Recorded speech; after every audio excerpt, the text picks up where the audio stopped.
नमस्कार मित्रों, आप सभी का हमारे YouTube चैनल पर स्वागत है। आज हम लोग त्रिभुजों की समरूपता यानी ट्रायंगल्स में सिमिलरिटी के बारे में पढ़ेंगे और कुछ क्वेश्चन सॉल्व करेंगे उस पर। तो यदि कंटेंट्स अच्छे लगे तो चैनल को लाइक, सब्सक्राइब और शेयर करें। आइए हम लोग स्टार्ट करते हैं।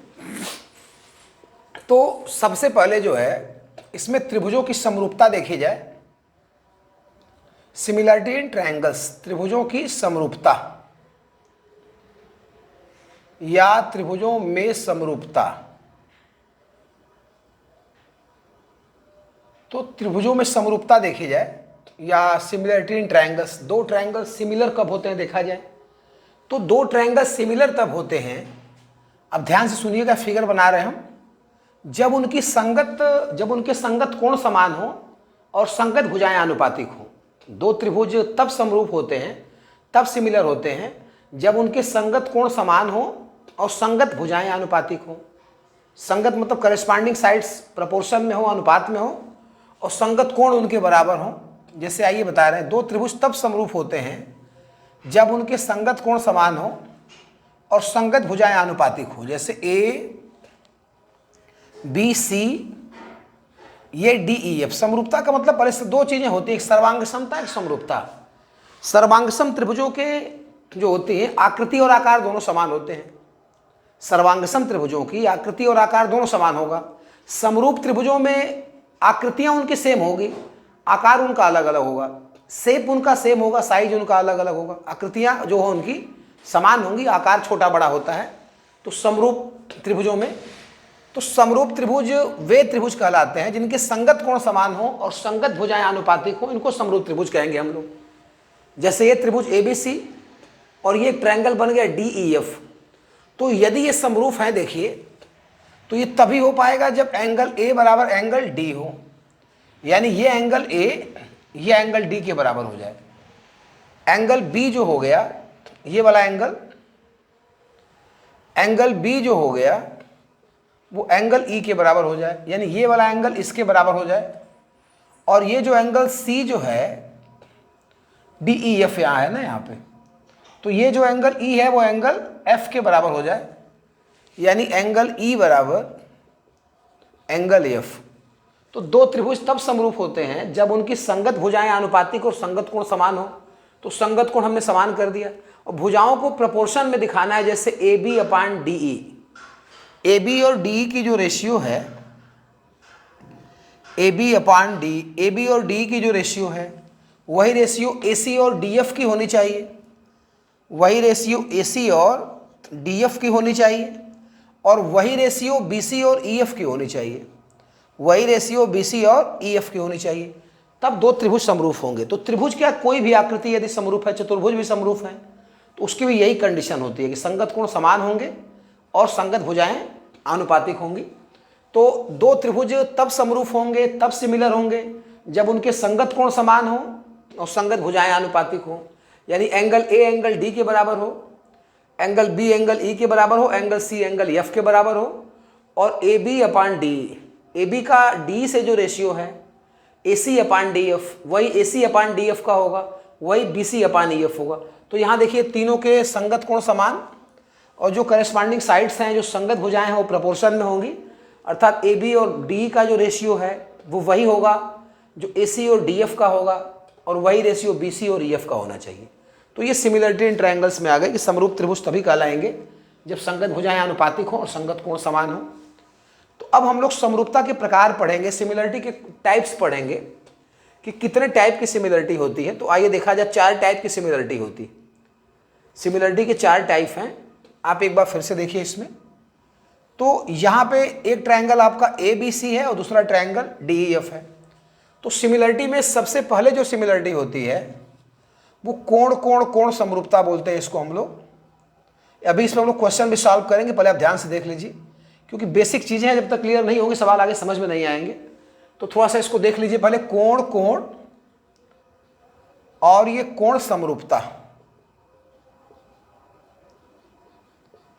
कोण कोण कोण समरूपता, इसको हम लोग एंगल एंगल एंगल सिमिलरिटी बोलते हैं। कोण कोण कोण, एंगल एंगल एंगल सिमिलरिटी, कोण कोण कोण समरूपता। तो इसका अर्थ क्या होता है कि यदि एक त्रिभुज के 3 कोण दूसरे त्रिभुज के तीनों कोणों के बराबर हो जाएं तब दोनों त्रिभुज समरूप हो जाते हैं, हो जाएंगे समरूप। यदि एक त्रिभुज के तीनों कोण दूसरे त्रिभुज के तीनों कोण के बराबर हो जाएं तो दोनों त्रिभुज समरूप हो जाते हैं। जैसे त्रिभुज ए बी सी और त्रिभुज डी ई एफ में यदि एंगल ए बराबर एंगल डी हो जाए, एंगल ए बराबर एंगल डी हो जाए, एंगल बी बराबर एंगल ई हो जाए और एंगल सी बराबर एंगल एफ हो जाए तो ये दोनों त्रिभुज समरूप हो जाएंगे। यानी त्रिभुज A B C similar triangle D E F, तब ये दोनों त्रिभुज समरूप हो जाएंगे। तो triangle A B C similar triangle D E F, तो इसको हम लोग बोलते हैं कोण कोण कोण समरूपता, एंगल एंगल एंगल सिमिलरिटी। तो यदि एक त्रिभुज के तीनों कोण दूसरे त्रिभुज के तीनों कोणों के बराबर हो जाएं तब दोनों त्रिभुज समरूप कहलाते हैं। तो यदि दो ट्रायंगल ए बी सी और डी ई एफ है, एंगल ए बराबर एंगल डी, एंगल बी बराबर एंगल ई और एंगल सी बराबर एंगल एफ हो जाए तब ट्रायंगल ए बी सी और ट्रायंगल डी एफ सिमिलर हो जाएंगे, समरूप हो जाएंगे। तो पहले प्रकार की सिमिलरिटी हो गई एंगल एंगल एंगल सिमिलरिटी। दूसरे प्रकार की जो समरूपता होती है वो केवल एंगल एंगल सिमिलरिटी होती है, कोण कोण समरूपता होता है। ए ए सिमिलरिटी बोलते हैं इसको, ए ए सिमिलरिटी, कोण कोण समरूपता, कोण कोण समरूपता हो गई एंगल एंगल सिमिलरिटी। तो इसका स्टेटमेंट ये होता है कि यदि एक त्रिभुज के दो कोण दूसरे त्रिभुज के दो कोणों के बराबर हो जाएं, यदि एक त्रिभुज के दो कोण दूसरे त्रिभुज के दो कोणों के बराबर हो जाएं तब दोनों त्रिभुज समरूप होते हैं। तो इसमें क्या होता है कि जैसे दो ट्रायंगल बना दिया हमने ए बी सी और एक ट्रायंगल बना दिया डी एफ, तो एंगल ए बराबर एंगल डी होना चाहिए, एंगल ए बराबर एंगल डी और एंगल बी बराबर, मतलब कोई भी दो कोण बराबर हो जाएंगे, एंगल बी बराबर एंगल ई हो जाएगा। कोई भी दो एंगल यदि बराबर हो जाएंगे, होता क्या है ना कि यदि दो एंगल आप बराबर कर देंगे तो तीसरा अपने आप बराबर हो जाएगा। यदि दो ट्रायंगल्स के दो एंगल आपने बराबर कर दिया तो तीसरा अपने आप बराबर हो जाएगा। तो है ये वही similarity, A similarity he, but यदि दो कोण भी बराबर दिखा देते हैं तो त्रिभुज समरूप हो जाएगा। तो इसको हम लोग एंगल एंगल सिमिलरिटी बोलते हैं, कोण कोण समरूपता। यानी एक त्रिभुज के दो कोण यदि दूसरे त्रिभुज के दो कोणों के बराबर हो गए तो भी समरूप त्रिभुज हो जाएंगे, तो एंगल एंगल सिमिलरिटी कहते हैं इसको। तो दो प्रकार की समरूपता देखिए पढ़ा दी, चार प्रकार की होती है। तीसरे प्रकार की जो समरूपता होती है उसको बोलते हैं भुजा भुजा भुजा समरूपता। तीसरे प्रकार की जो समरूपता है उसको बोलते हैं भुजा भुजा भुजा समरूपता। इसको हम लोग अंग्रेजी में साइड साइड साइड सिमिलरिटी बोलते हैं। तो भुजा भुजा भुजा समरूपता, ये तीसरे प्रकार की जो समरूपता है उसको बोलते हैं भुजा भुजा भुजा समरूपता। मतलब यदि एक त्रिभुज की तीनों भुजाएं दूसरे त्रिभुज के तीनों भुजाओं के प्रोपोर्शन में हो यानी अनुपात में हो तब त्रिभुज समरूप हो जाते हैं, बराबर नहीं। यदि एक त्रिभुज की तीनों भुजाएं दूसरे त्रिभुज की तीनों भुजाओं के अनुपातिक हो, प्रोपोर्शन में हो, तब ये दोनों त्रिभुज समरूप हो जाते हैं अपने आप। जैसे आपको बता दें कि दो ट्रायंगल है ए बी सी और डी ई एफ, तो यदि ये समरूप होंगे तो इसके लिए ए बी अपान डी यानी भुजाओं का जो है प्रोपोर्शन होना आवश्यक होता है। तो ए बी अपान डी बराबर A C upon D F, A C upon D F, A B upon D E बराबर A C upon D F और is equal to B C upon E F. तो अब ये triangle समरूप हो जाएंगे। Therefore triangle A B C is similar triangle D E F. यदि एक त्रिभुज की दो भुजा तीनों भुजाएं दूसरे त्रिभुज की तीनों भुजाओं के आनुपातिक हो तब दोनों त्रिभुज समरूप हो जाते हैं। तो यदि ए बी का रेशियो जो डी से है वही रेशियो ए सी का डी एफ से हो जाए और वही रेशियो बी सी का ई एफ से हो जाए, यानी ए बी अपान डी बराबर A C upon D F बराबर B C upon E F, तब ट्रायंगल ए बी सी और ट्रायंगल डी ई एफ क्या हो जाते हैं, सिमिलर हो जाते हैं, समरूप हो जाते हैं। तो ये हमारे तीसरे प्रकार की समरूपता थी, यस यस समरूपता। और एक लास्ट प्रकार की समरूपता होती है, इसको हम लोग भुजा कोण भुजा समरूपता बोलते हैं। भुजा कोण भुजा समरूपता बोलते हैं। तो चौथे प्रकार की जो सिमिलरिटी होती है देखिए, इसको बोलते हैं भुजा कोण भुजा समरूपता, भुजा समरूपता, इसको बोला जाता है SAS समरूपता, SAS सिमिलरिटी या समरूपता। तो नाम से देखिए क्या लग रहा है इसमें, भुजा कोण भुजा समरूपता, नाम से इसके लग रहा है कि भुजा कोण भुजा समरूपता। अब इसका मतलब क्या हो गया, यदि एक त्रिभुज की दो भुजाएं, यदि एक त्रिभुज की दो भुजाएं और उनके बीच का कोण, यदि एक त्रिभुज की दो भुजाएं और उनके बीच का कोण, तो एक त्रिभुज की दो भुजाएं यदि दूसरे त्रिभुज की दो भुजाओं के प्रोपोर्शन में है, अनुपात में है, और उन भुजाओं के यदि कोण, उनके बीच का कोण यदि बराबर हो, तब ये त्रिभुज समरूप हो जाते हैं। यदि एक त्रिभुज की दो भुजाएं दूसरे त्रिभुज की दो भुजाओं के अनुपात में हो और उनके बीच का यदि कोण बराबर, भुजाओं को नहीं बराबर करना, भुजाएं आनुपातिक होंगी, कोण बराबर करना इनके बीच का। तो यदि एक त्रिभुज की दो भुजाएं दूसरे त्रिभुज की दो भुजाओं के आनुपातिक हों और उन भुजाओं के बीच के कोण बराबर हों, तब ये ट्रायंगल आपके सिमिलर हो जाते हैं, समरूप हो जाते हैं। इसको हम लोग SAS साइड एंगल साइड समरूपता बोलते हैं, भुजा कोण भुजा समरूपता। तो अब आप समझ लीजिए कि यदि हम लोग AB को ले रहे हैं यहां पे, तो AB upon D, AB upon D और बराबर AC upon DF is equal to AC upon DF, यानी ये वाला भुजा इसके और इस भुजा का इससे जो रेशियो है बराबर हो गया। अब इन दोनों साइड्स के बीच का एंगल बराबर कर देना है। AB और AC के बीच का एंगल A हुआ और ये एंगल D हुआ, तो angle A is equal to angle D, angle A is equal to angle D।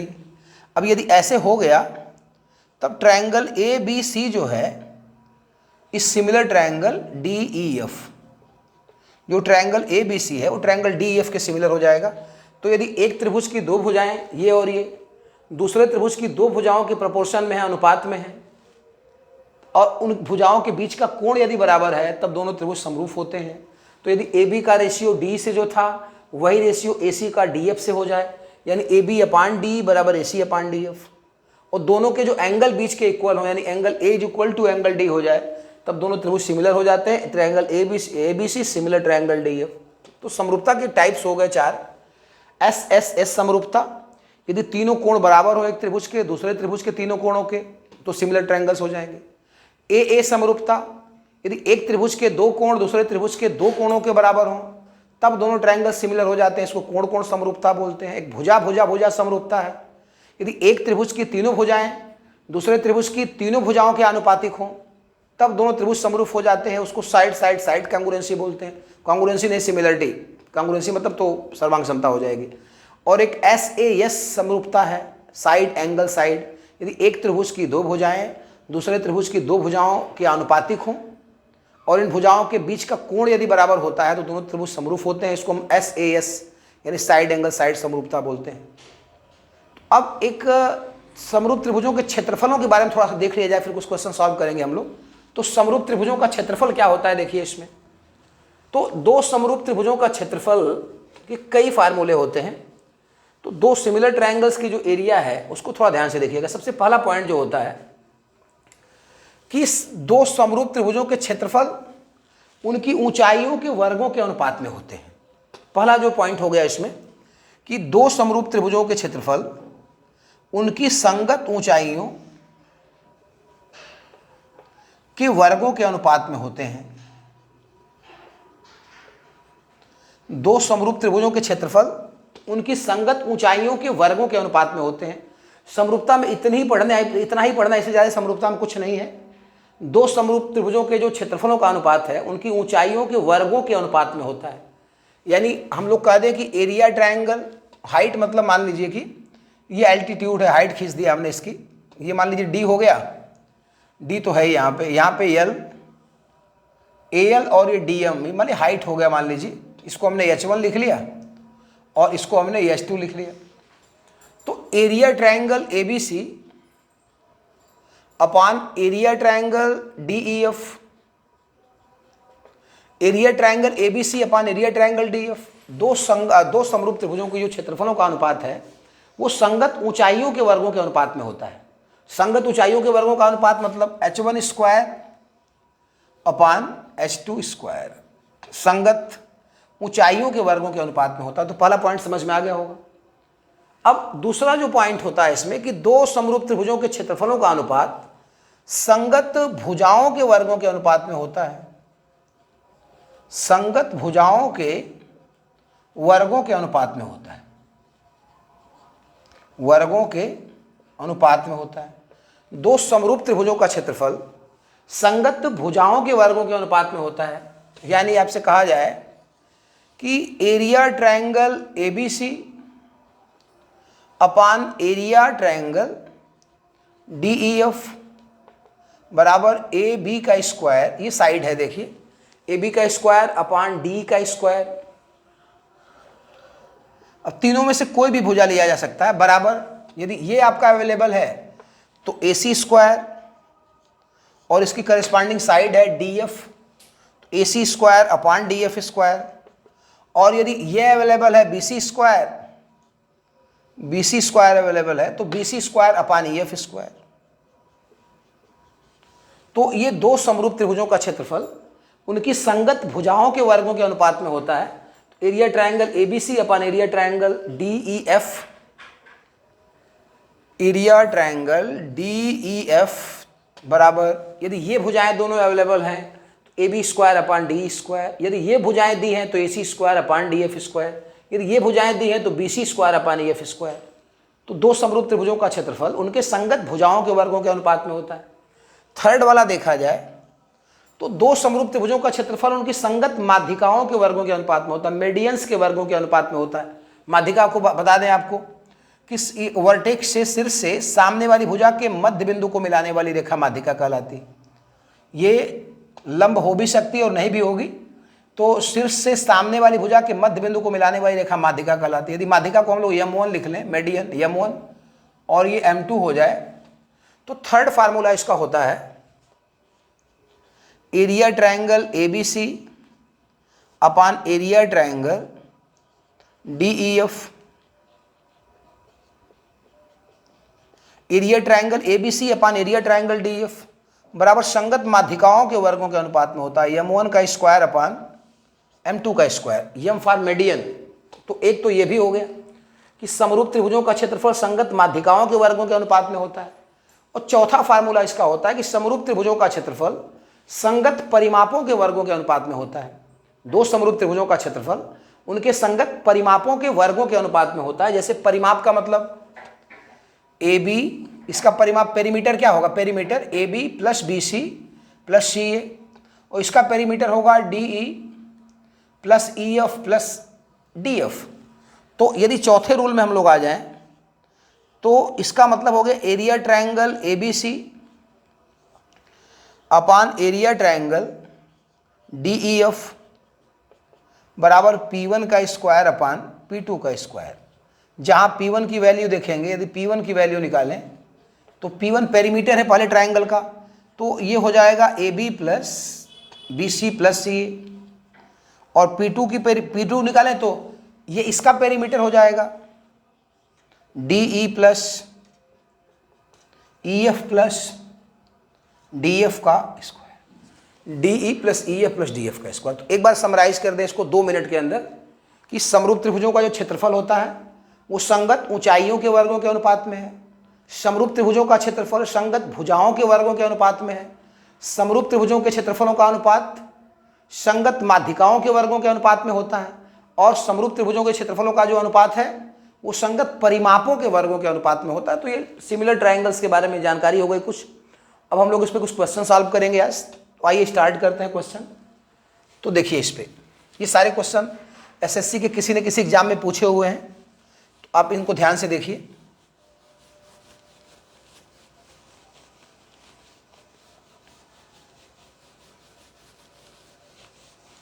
तो क्वेश्चन नंबर वन देखिए, इसमें कह रहा है कि दो ट्रायंगल हैं, दो सिमिलर ट्रायंगल हैं। कह रहा है कि एक ट्रायंगल है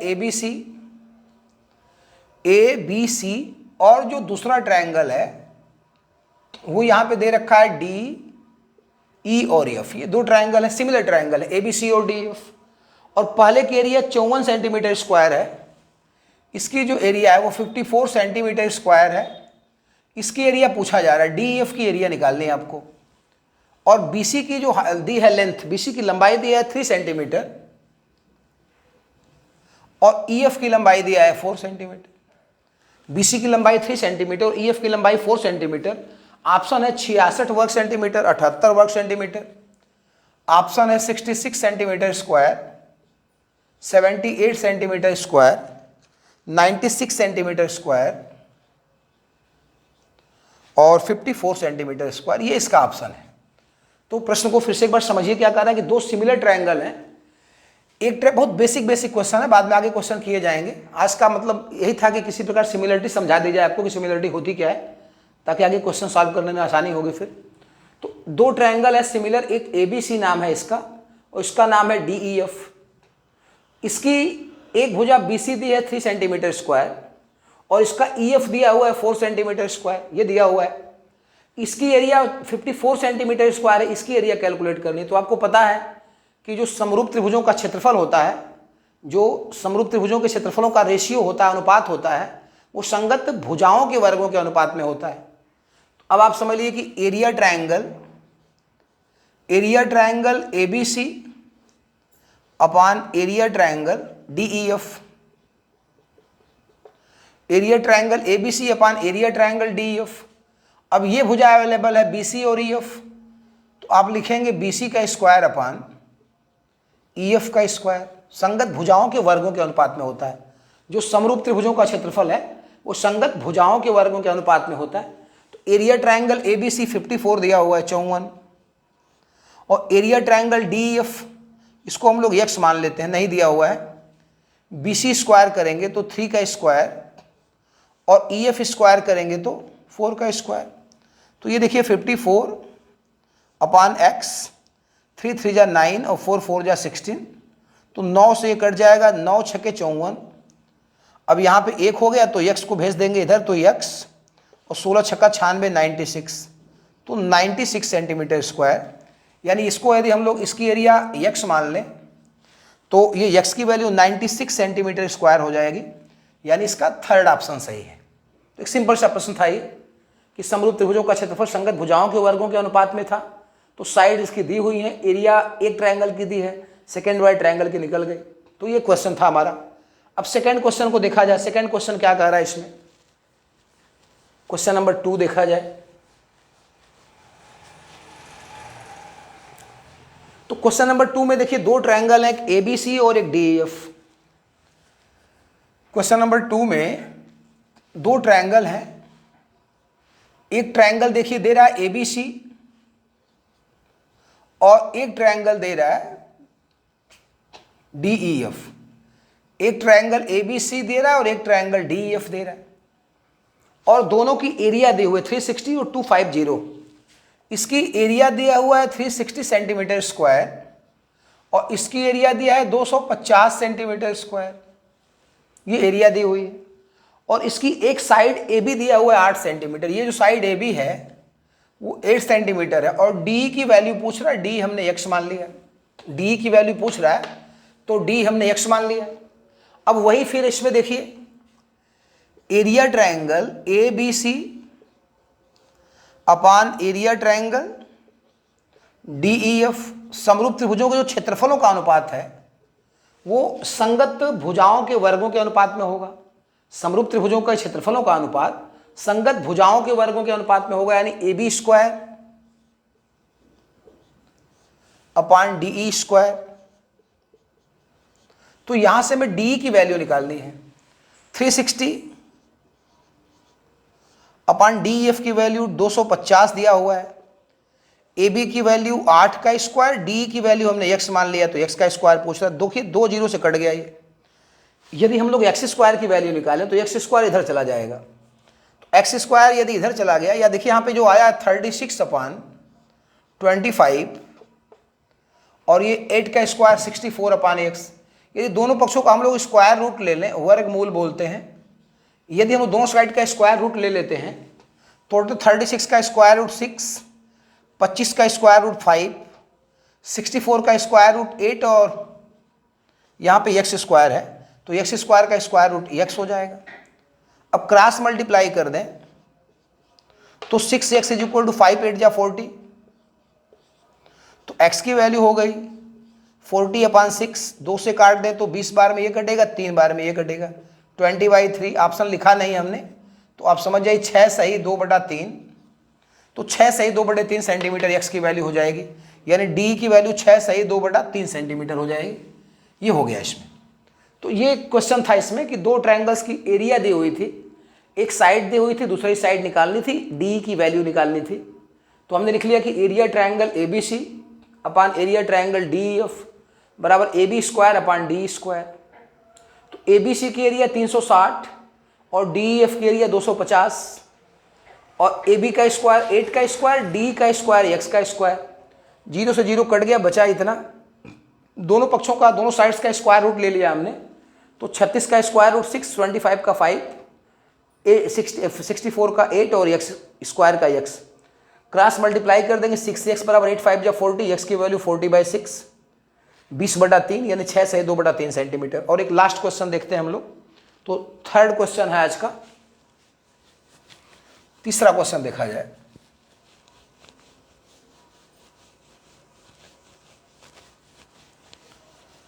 तो थर्ड क्वेश्चन में दिख रहा है कि एक ट्रायंगल ABC है, एक ट्रायंगल ABC है,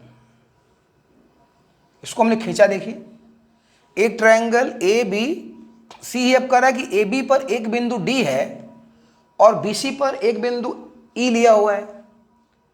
कह रहा है कि AB पर एक बिंदु D और BC पर एक बिंदु E और D को मिला दिया AC से, D को AC से मिला दिया और कह रहा है कि D is parallel to AC। कह रहा है कि DE is parallel to AC। अब आपसे कह रहा है कि ट्रायंगल ABC व ट्रायंगल ये ऊपर वाला ABC व ट्रायंगल DBE, ट्रायंगल DBE में संबंध बताना है, ABC और DBE में संबंध बताना है। और ऑप्शन है इसमें, देखिए ABC पूरा है, ये लाइन पैरेलल है। कह रहा है कि AB पर एक पॉइंट D और BC पर एक पॉइंट E लिया गया है और D is parallel to AC। D जो है क्या है, AC के पैरेलल है, कह रहा है, किताब में प्रश्न में लिख रहा है। तो आपसे कह रहा है कि एरिया ट्रायंगल ABC, एरिया नहीं है, ट्रायंगल ABC और ट्रायंगल DBE में रिलेशन बताना है। तो ऑप्शन दिया है पहले कि दोनों समरूप हैं, दोनों समरूप हैं, दोनों कह रहा है कि सर्वांग सम है, तीसरा कह रहा है कि समरूप व सर्वांग सम दोनों, समरूप व सर्वांग सम दोनों, और चौथा कह रहा है कि न तो समरूप न तो सर्वांग सम। ये प्रश्न है, देखिए बड़ा प्यारा सा प्रश्न है, आइए देखा जाए इसको। तो सबसे पहले आप देखिए, तो कुछ करना नहीं, हल नहीं करना है। ये दो पैरेलल लाइंस हैं, ये दोनों लाइन पैरेलल्स हैं और ये ट्रांसवर्सल लाइन यानी तिर्यक रेखा इनको काट रही है। तो आपको पता है ये वाला एंगल इसके करस्पॉन्डिंग एंगल संगत कोण हो जाएगा। तो यदि इसको हम A1 लिख दें और इसको 2 लिख दें तो 1 और 2 बराबर हो जाएंगे करस्पॉन्डिंग एंगल। और ये देखिए यदि इसको हम 3 लिख दें और ये 4 लिख दें तो एक छोटा ट्रायंगल यहाँ से यहाँ तक है, बड़ा ट्रायंगल ये पूरा वाला है। छोटा ट्रायंगल जो है एक वो DBE और बड़ा ट्रायंगल ABC। तो 1 और 2 बराबर हो गए, बड़े वाले का एक एंगल छोटे ट्रायंगल के एक एंगल के बराबर हो गया करस्पॉन्डिंग एंगल। बड़े वाले का 4 जो है छोटे वाले के 3 के बराबर हो गया करस्पॉन्डिंग एंगल। और दोनों ट्रायंगल्स में B तो हो गया कॉमन ना, DBE देखिए यहाँ भी B लिखा है और यहाँ भी B लिखा है, तो DBE और ABC में B कॉमन हो गया। तो दोनों ट्रायंगल्स के पहले ट्रायंगल का जो तीनों एंगल है वो दूसरे ट्रायंगल के तीनों एंगल के बराबर हो गया। ये देखिए ट्रायंगल ABC के तीनों एंगल जैसे 2 1 के बराबर हो गया, बड़े वाले का एंगल 4 एंगल 3 के बराबर हो गया, B दोनों में कॉमन हो गया। इसका मतलब जो दोनों ट्रायंगल हैं ABC बड़ा वाला ABC, कोण कोण समरूपता हो जाएगी, कोण कोण कोण समरूपता, angle angle angle similarity, ABC इस सिमिलर ट्रायंगल DBE। देखिए सर्वांगसम तो हो ही नहीं सकते, सर्वांगसम के लिए बिल्कुल बराबर होना चाहिए। जैसे 1 रुपए का 2 सिक्का, 5 रुपए के 2 सिक्के, ऐसे सर्वांगसम होते हैं। तो यहाँ तो देखिए एक ट्रायंगल आपका छोटा दिखाई दे रहा है DBE और एक ट्रायंगल बड़ा है ABC, तो कांग्रुएंट या सर्वांगसम होने का तो प्रश्न ही नहीं उठता है। अब ये बड़े वाले ट्रायंगल के जो तीनों एंगल हैं वो छोटे वाले ट्रायंगल के तीनों एंगल के सेम हो गए, तो सिमिलर ट्रायंगल हैं, तो त्रिभुज ABC यानी ट्रायंगल ABC ट्रायंगल DBE के सिमिलर हो जाएगा, यानी थर्ड वाला ऑप्शन सही है। तो ये आपका हो गया। अब आज की वीडियो में इतना ही बस, कल हम लोग फिर कुछ नए क्वेश्चंस के साथ मिलेंगे, तब तक के लिए धन्यवाद।